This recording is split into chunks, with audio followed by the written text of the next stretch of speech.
Vedare tinokuchingamidzai zvekare kune chimwe chirongwa pano paZim Facebook Secrets and Confessions. Tadzoka zvekare nemamwe mamessages. Regedzai tibva tapinda mumamessages edu atadzoka takakubatirai. Message yedu yekutanga yakamira sekudai so. Hanzi makadii zvenyu mukomanashi.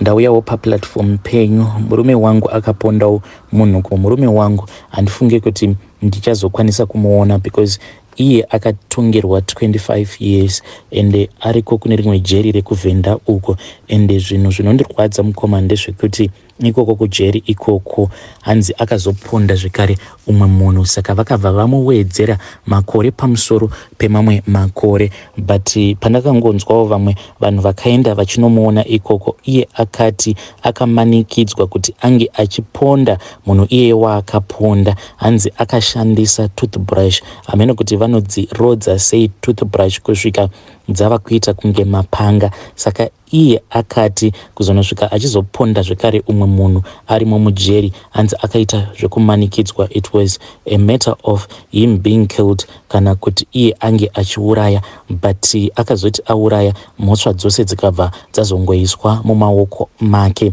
saka ane 25 years idzo dzaachiri kupika zvekare nedzimwe dzakawedzerwa pamusoro because izvezvizvi nyaya yacho mukomanashi haisati yatombotongwa anongogara achingoendeswa kumacourts for further investigations. Saka murume wangu I don't think kuti I will ever set my eyes on him.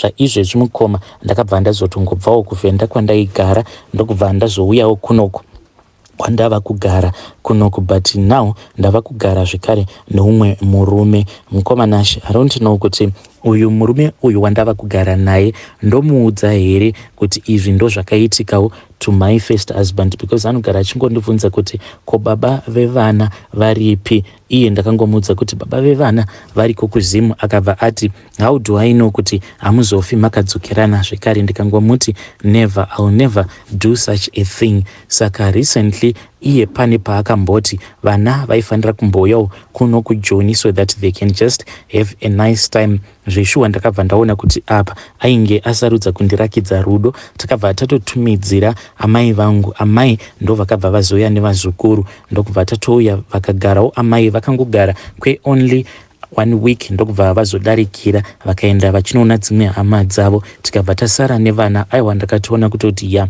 marriage inonakidza but dambudziko rakazoitika nderekuti pane umwe mwana mukoma akazongotanga kungotaura zvimwe zvinhu zvisinganzwisisike ende akangotanga kungoita violence achingoudza umwe wake achiti ndinokuuraya wazvinzwa apa achiti ndinokuuraya mukoma ainge akaburitsa ziso.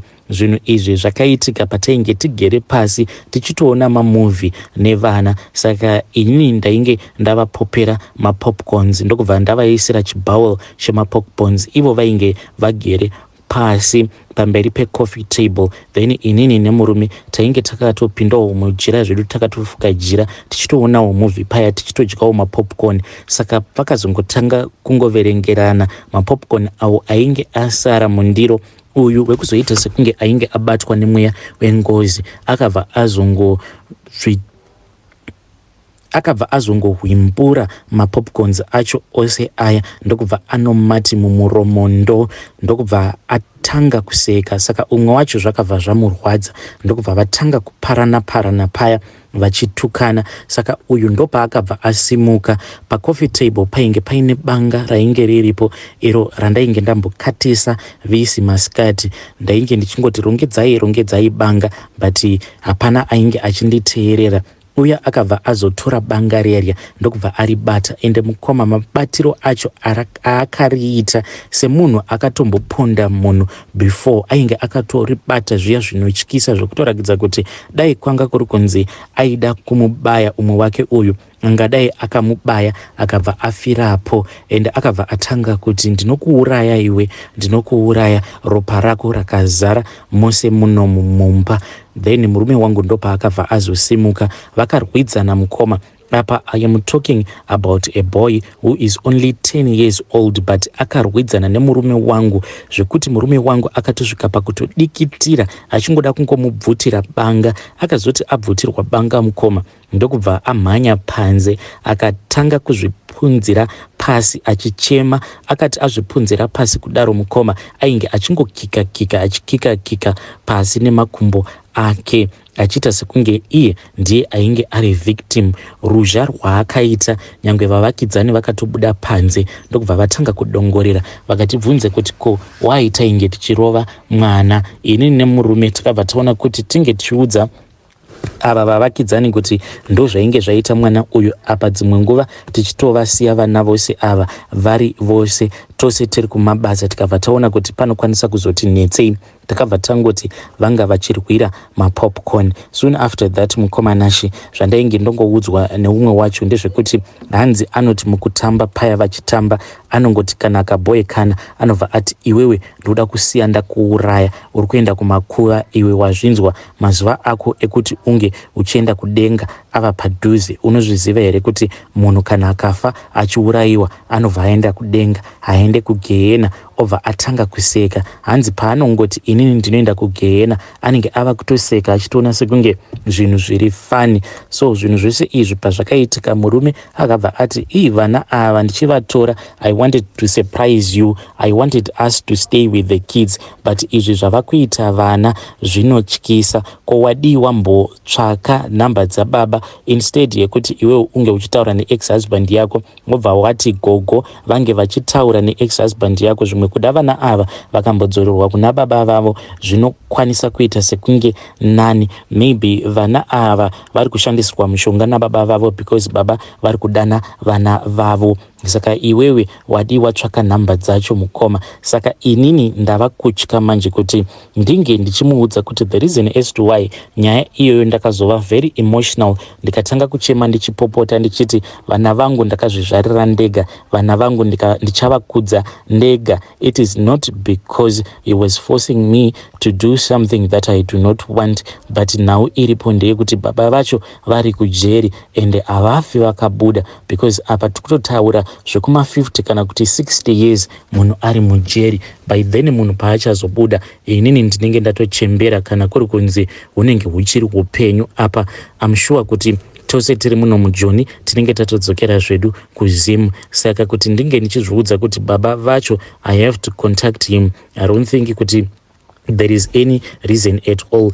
Kana dziri hama dzemurume wangu padzakangonzwa kuti iye murume ainge aponda munhu patainge tichiriko kuvhenda uko mukomanashi, hama dzakabva dzati idzo dzaisada kana kunzwa anything from my husband because iye vabereki vakashayika, vatezvara navamwene vangu vakashayika iye paainge achiri mwana mudiki. Saka akatongokurawo achitongorerwawo nehama, aiti akarerwa nehama dzaamai orerwa nehama dzekwababa, but aisava munhu ainge ari violent. Chake chete ndechekuti aingozvinwira doro rake. Saka hama dzekwaamai dzakabva dzatongodhilita mafone numbers. Ndaitombozama kutaura nadzo but waitongoona kutoti ya vanhu ava havapo pakuda kutaura neni.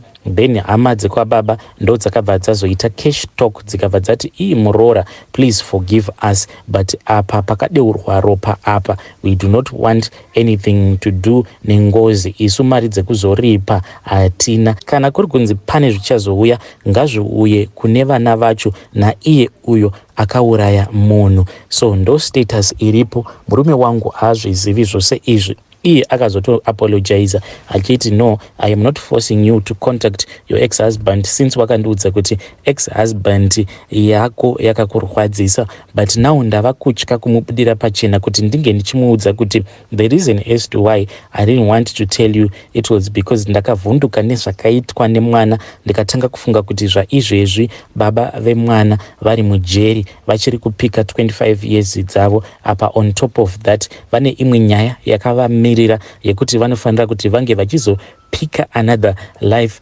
sentence. So can I tell my husband kana kuti ndongosiyana nazvo ndongonyarara hangu, ko kana ngozi iyi ikazongoramba ichingomuka what is going to happen? Pari zvino munhu anokwanisa kundichengetera vana ava ndeamai vangu murume wangu he tries by all means kuti chose chaanenge awana tinge tichichitumidzira kuna amai havafi kana nenzara, but kana amai vangu vakazofa ndianiko achazochengeta vana vangu, because he is adamant about the fact yekuti vana ava vanofanira kumbotanga vasvika kumba kwavo. I don't think kuti anozozvibvuma ini zvekuti vana ava vange vachizodzoka kuno kuti tinge tichizogara navo. Please assist me, advise me kuti ndoita sei. Kana ndikamuudza haazondirambi here murume, because I will be so hurt kana akandiramba nelove yose iyo yaambondirakidza. Vedare ndo message iyo yandakatumidzirwa ichibva kuna vahanzvadzi vedu. Zvakangoma hazvo vedu we, hanzi murume wangu akaponda munhu. Aponda munhu kudaro ndokubva hanzi 25 years, hanzi ariko kujeri rimwe ririko kuvhenda uku. Saka ikoko kujeri ikoko akabva azomanikidzwa kuita mhosva arimo mujeri. Saka now atova ne2 counts of murder achiri akamirira kutongwa. Zvakangoma hazvo vedu we. Regei tibva taenda panyedu inotevera. Nyedu inotevera yakamira sekudai so. Hanzi makadi zvenyu mukomanashi, ndinokumbirawo kuti munge muchindiposterawo nyaya yangu makavigawo chitupa changu. Yangu nyaya mukomanashi inondirwadza, because kubvawo pakatangawo vamwe vangu kupfimbwa inini mukoma handisati ndambosvitswawo shoko rerudo nemurume. No one has ever attempted to do that. Munhu anotondi approacha, like kana ndichitofamba so mutown, munhu anotouya pedyo neni obva atoita like munhu ari kuda kundikumbira nhamba dzangu, but munhu anobva angoita U10 zvezvo zvekuita kunge ndiri chinhu chinosemesa, or there is something that is wrong with me. Makore ose awa mukoma ndaigara ndichingozvibvunza kuti what is wrong with me? Kasi ndakashata here? Why is it vana vose vaamai vangu nababa vangu hakuna kana umwe zvake akambokwanisa kupinda mumarriage? Apa baba vanoti spoiler sei, vabereki vangu zvimari zvavo aiwa zvimari vanazvo mukoma. Ende ndakazoti ndatanga kucherechedza ndikabva ndaona kuti vabereki vangu pane zvavakaita. Pamba pedu mukomanashi panoitika zvimwe zvinhu zvisinganzwisisiki. In the past I didn't understand, but now I have understood that my parents vanhu vakaromba. Tainge tichigara nevamwe bamunini ava vakambopenga, vaitova munhu aiva nekabasa kake kainge kakanaka, vaishanda kuold mutual kudhara, but vakabva vazongodzingwa basa ndokubva vazoenda kumusha. Vachinosvika kumusha hanzi vakangotaura zita rababa vangu ndokubva vatotanga kutopenga. Vakabva vazotorwa nadhedhi. Pavakazodzoka kuno kuHarare ndokubva vazoita sekunge vaita nani. Vakati varipo pamba mukoma, bamunini vangu vakabva vafa. Takaita 1 week mukoma, bamunini ava tichiona chipoko chavo. Soon after vabva mukuvigwa, bamunini vakati vashaika. Then tikabva tanzi taifanira kuti tinge tichidzokera kwedu kumusha. Then tikadzokera kuya bamunini ndokubva vavigwa mune zvakanaka. Takati tichidzoka mukomanashi, inini ndini ndakatanga kuvaona bamunini. Bamunini ndakavaona vakadongorera pawindow remotikari. Apa motikari it was traveling at a higher speed. Ndakatovaona vakadongorera but vaibhururuka. Ndakada kuridza mhere mukoma, but ndakatadza kuridza mhere. Ndakaita sekunge paine munhu ainge akandivhara shaya, akabata shaya dzangu. Then ndikabva ndazotanga kupupuma furo. Vabereki vangu pavakaona kuti ndainge ndava kurwara, vakabva vazochinja direction. Apa tainge tatopinda muHarare ndokubva vazoenda nesu somewhere that I could not understand. Takasvika kuya I think kuti takatombogaramo mumotikari, takakirwamo mumotikari for more than an hour. Takati tasvika pamba pacho mukoma, vabereki ndokubva vaburuka.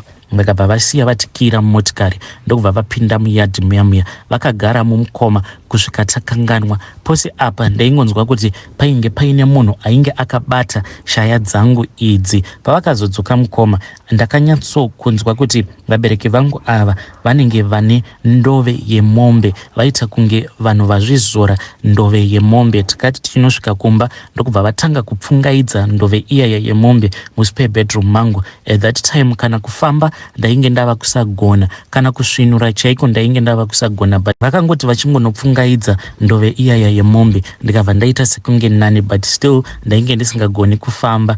Each and every night vabereki vangu vaiuya muspare bedroom mangu vabva vatanga kupfungaidza ndove iyaya yemombe. But kanzvadzi kangu zvekare kakabva kazochiona chipoko chabamunini, because each and every night taingonzi go and brush your teeth. Saka iko ndo kakabva kazoenda kunogeza mazino first, tikangonzwa iri mhere. Patakamhanya tichiendako, to our surprise vabereki vakatongosara vakagara zvavo mudining room. Tasvika kuya takamuona akaita kuzviunganidza pakona. He was just close to the bathtub, saka pane kamuka space karipo between the wall and the bathtub, ndopa ainge akazviunganidza ipapo. Tikamubvunza kuti what is going on, iye akabva ati ainge aona chipoko chabamunini. Hanzi akangoona bamunini vakabatawo toothbrush yavo vachikweshawo mazino avo. Tikazodzokera kudining kwainge kuine vabereki vakabva vatoti tuka, vakati mahorror movies edu atinoona ndo anokonzeresa kuti tifunge kuti zvipoko zviriko. Hanzi hakuna zvipoko, but why vakafungaidza ndove yemombe kana vasingabhelieve kuti zvipoko zviriko? From there on mukoma ndo pandakatanga kuitawo mysterious dreams, just having wet dreams. Aningorari mukoma nashi ndikamuka ndisina kuhava a wet dream. Each and every night pose pandinotongorara mukoma ndinobva ndatongoona murume anouya kuzoita bonde neni. Ndinotomuka mukoma ndakazara maspams muzvidya zvangu umo. Zvinhu izvi it is bothering me because kamunin'ina kangu iko kane 12 years kava kutanga kusangana nema-challenges awa. So when I look at her, I really feel sorry for her. Tinotombozama kunamata inini munin'ina wangu nekanzvadzi kangu, but still it is not working. Tinototi tichitopedza kunamata tichitocast out these demons, umwe noumwe achienda kuspare room kwake, then tinobva tatongotanga kurota zvinhu izvozvo zvisina basa. Apa vabereki vedu vanotida sei? They even encourage us not to leave the house. Vanoti as long as we want to stay with them, it is cool by them. Hapana chatinoti tinoda tikasachiwana mukoma nashi. Even ukati motikari iyi handichaidi, vabereki vedu vanongotibvunza kuti which one do you want now? Ukangotaura model yaunoda, after 2 kana 3 days unobva watoona kutoti pamba panenge patori nemotikari nyowani inenge yakatopakwapo with ribbons and everything, nemakeys anenge atori muka gift box. All of these things, I don't desire them anymore. I just desire to have a man that I can say that this is the man of my dreams, the man that I want to marry. But it seems as if it is a distant dream. Ndinosemewa mukoma, ndinosemewa kusvika pakusemewa kunyangwe nemapastors chaiwo. I have approached vamwe maprophets aya vanonzi ndo vane mbiri muno mumuzimu, but ndinopiwa imwe cold shoulder iyeye yekuti munhu kunyangwe ukanzwa bhadhara mari dzacho dzinodiwa dzema 1-on-1, but unoona wega kuti panapa this person does not regard me as a person at all. Ndakatomboenda kune vamwe prophet throughout the 1-on-1 session vainge vatori pafoni. Dai kwanga kuri kunzi vaiva pafoni vachitaura zvinhu zvine musoro. No, he was actually planning to go on a vacation. Saka vainge vachiudza his friend, yet I had gone there to have a 1-on-1 session with him. Ndakati ndadzoka kumba ndikabva ndatorerwa makeys emotikari. Vidare ndo message iyo yandakatumidzirwa ichibva kune mwanasikana uyu. Zvinorwadza, zvinonzwisa tsitsi ukanzwa munhu achida kuzama kutaura nyaya yake, but anenge achiti akataura obva atanga kuchema. But please ngatitaurei naye mwanasikana uyu. Hanzi even mapastors vanondisema. Nyangwe ndikaenda kuchurch, I am not regarded as a human being. Sure kuti wabhadhara 1-on-1 session na prophet obva atotanga kutoita nyaya zvavo, vachitoita nyaya. Zvoratidza kuti mhepo dzacho dzakagadzikwa pavari vana ava dzine simba.